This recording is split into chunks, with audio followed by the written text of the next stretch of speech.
Hey you guys. So I just wanted to come and discuss something that I, you know, um, I was listening to Trinity on YouTube, and she's a young woman who makes all sorts of videos.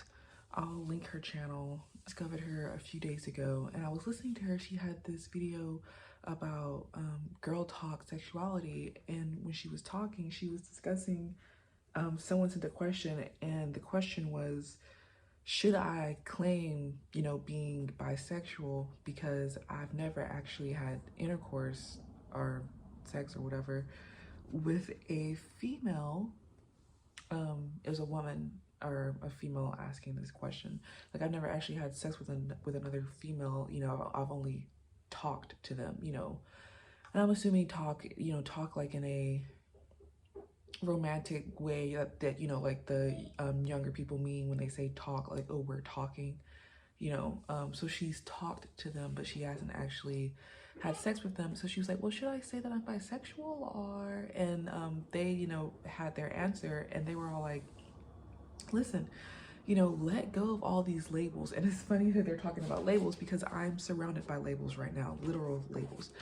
So she was like, let go, all these labels because they're made up. And that is definitely something that I agree with. She was like, the point of these labels is to make yourself more easily digestible to someone else. Like when someone else is trying to understand you and conceptualize you, if you have a label for yourself, then it makes it easier for them. And she was like, that's just like a communication. I think the phrase that they used was a communication courtesy, which I love. I love that phrase. And I think it is a courtesy that you give to other people, labeling yourself and like trying to,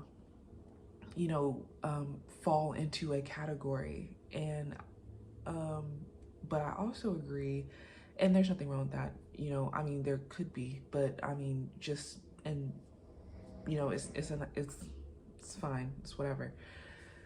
But what I also believe is that a lot of things that we get really attached to is all made up. Like, our existence is, like, the way that we live, society, and our traditions and our customs and the way that we believe our systematic understandings of things, all of it is made up.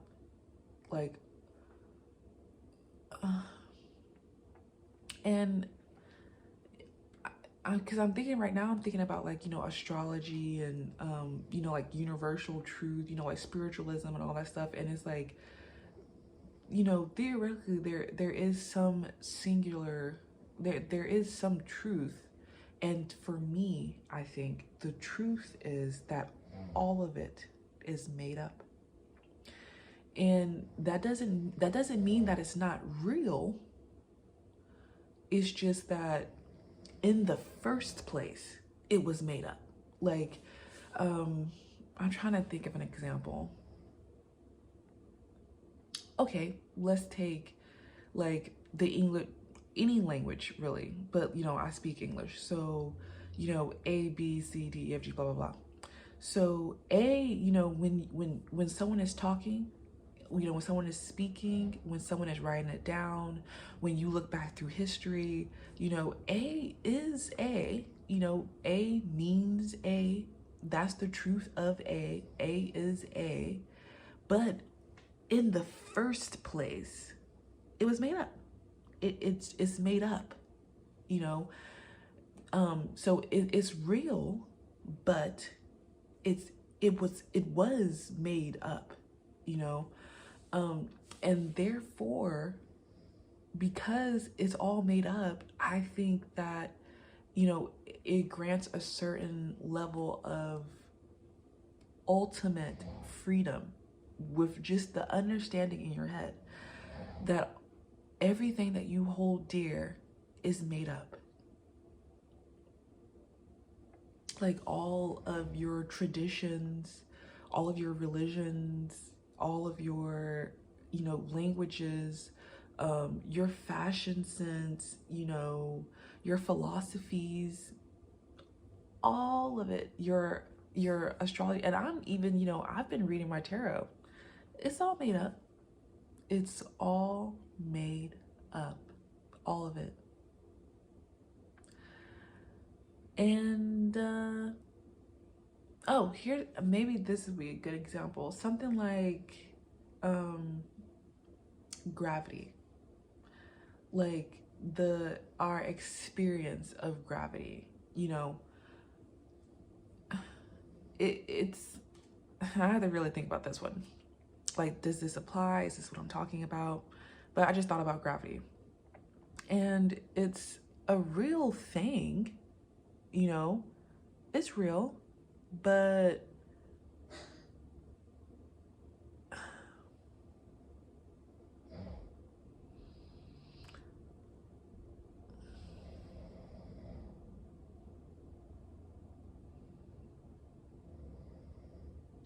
it wasn't, it's not permanent, you know.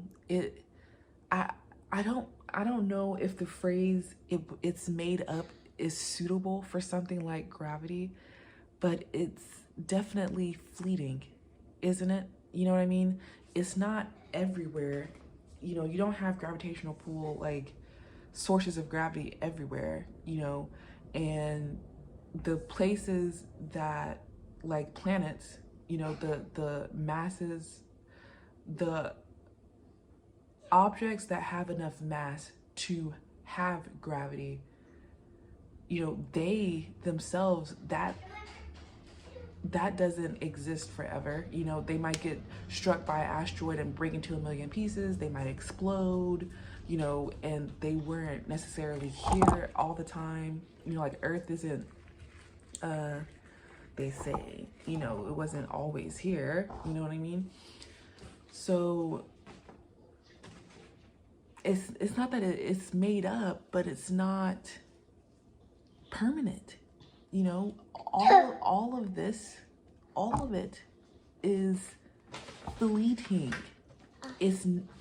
They're not, there's no absolute, like, this is it, this is how it's gonna be, this is how it always is. That's just not, it's just not the nature of our existence. It's just not.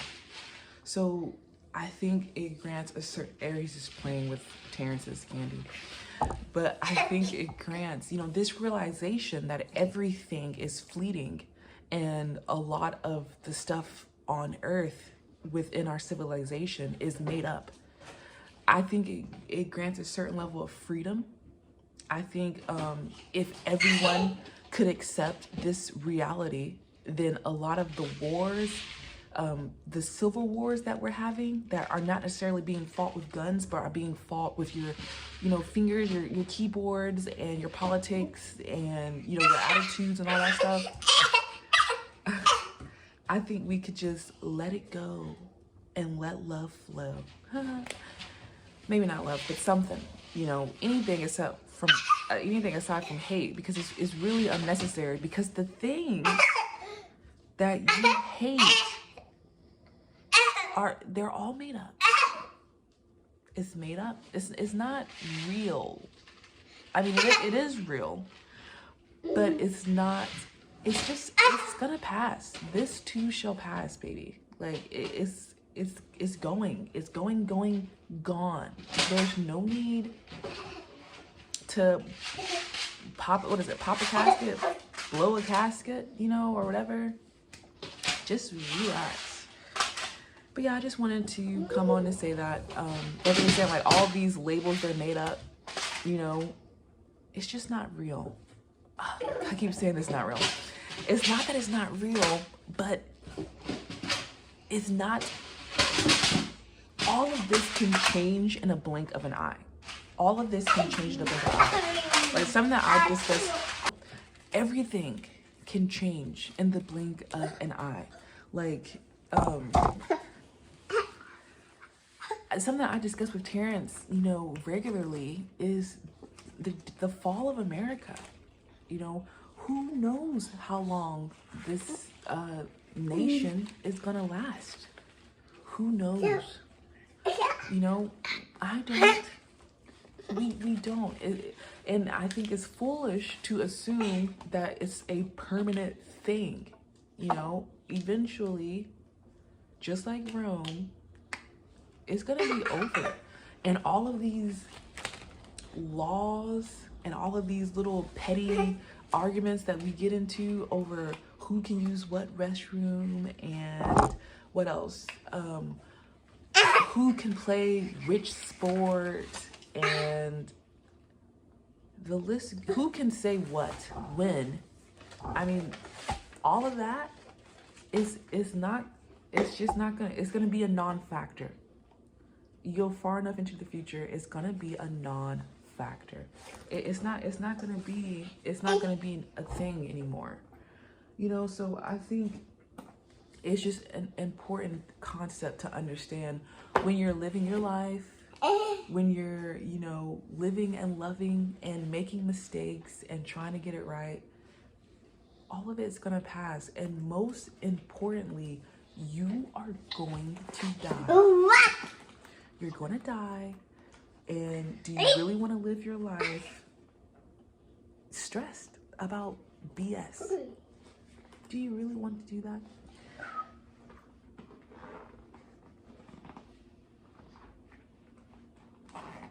And I am saying this as someone who has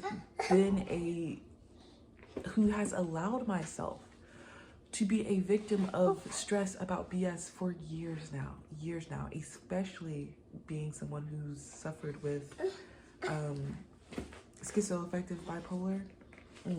Okay, my delusions, you know, it's just been a nightmare. And I am finally getting to a place in my life, and it's just the beginning. I'm not there yet. I'm not, you know, I'm just trying. But I'm getting to a place in my life where I'm not stressing the small things, because it doesn't really matter. And it's liberating, okay? It's liberating. Aries saying hi, but she's also not wearing, oh, she's blue kiss, but she's also not wearing a shirt, so I'm not pulling the camera down. But yeah, it's liberating, and I hope that you can adopt a similar mind frame. Anyways, that's all.